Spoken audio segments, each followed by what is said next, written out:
Hello everyone, today we're reading Duck Says Don't by Alison Ritchie and Hannah George.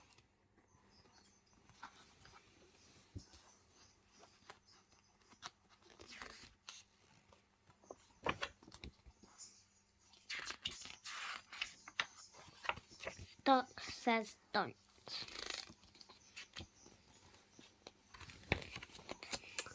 Duck lived on Goose Pond. It was a beautiful pond. The water was clear and sparkled. The sun shone and everyone was happy.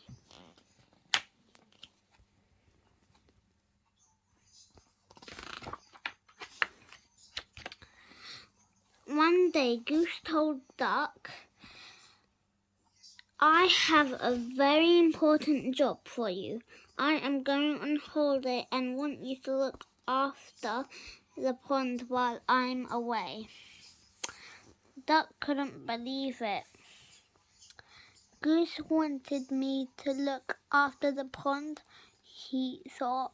"I am in charge, Goose. I will do my very best," he promised.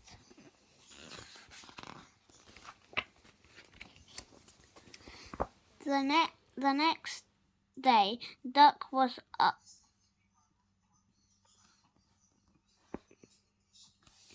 What? You read this?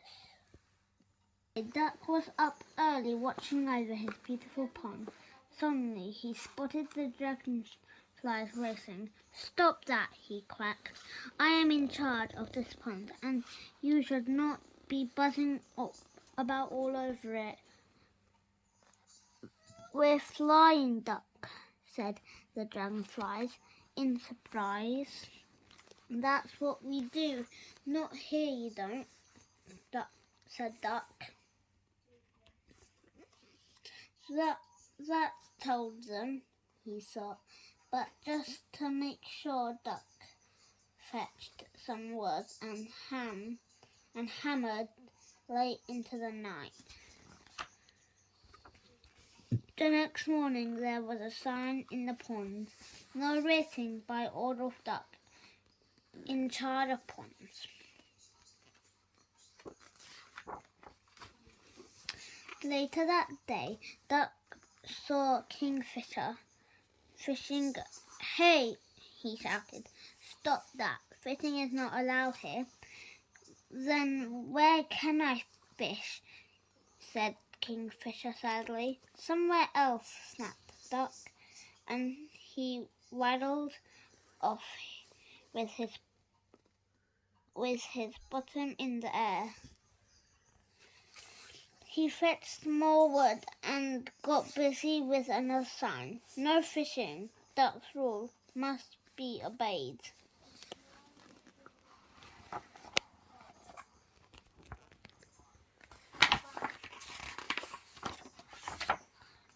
Duck was having a little nap when the frogs dived into the water. "Splash! Frogs!" Duck yelled. "What do you think you're doing? Diving is forbidden." "Forbidden," said the frogs angrily. "Says who?" "Says me," snapped Duck.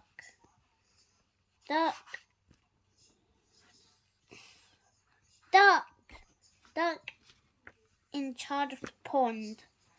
So get out right now." Soon there were signs up everywhere. "No diving. Diving is strictly forbidden because Duck says so. No splashing. No running. No swimming. No jumping. No racing by order of Duck, in charge of pond. No fishing. Duck's rule must be obeyed."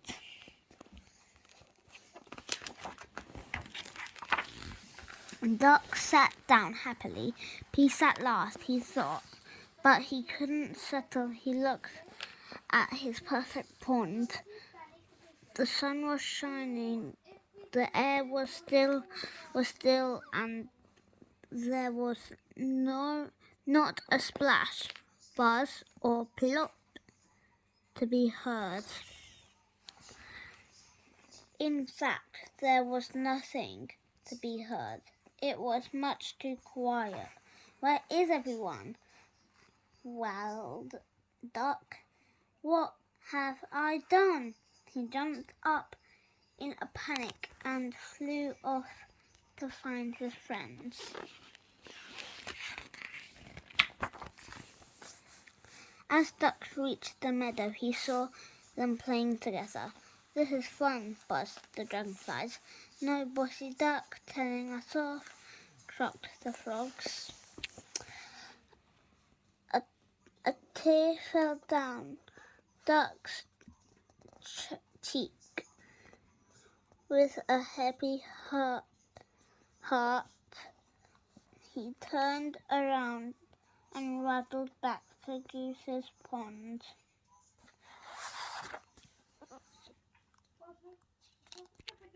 The friends were snoozing in the afternoon sun when they heard hammering coming from the pond.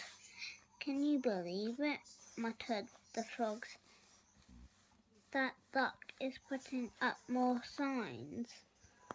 How to catch flies, part 1.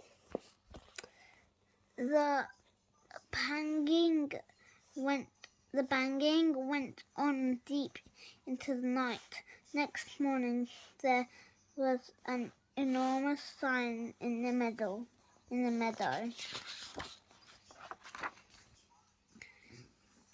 Duck is very, very sorry.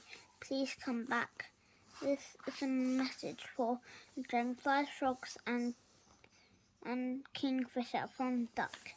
When the friends arrived at Goose's pond, they saw another sign too. Silly Duck, chirped Kingfish. We missed you, even though you were very bossy, chuckled the frogs. Racing welcome, 3 fishing rods, new diving boards, running, jumping, swimming, and splashing aloud.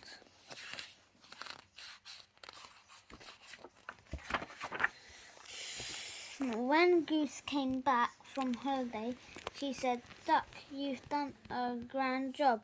I'll leave you in charge next time.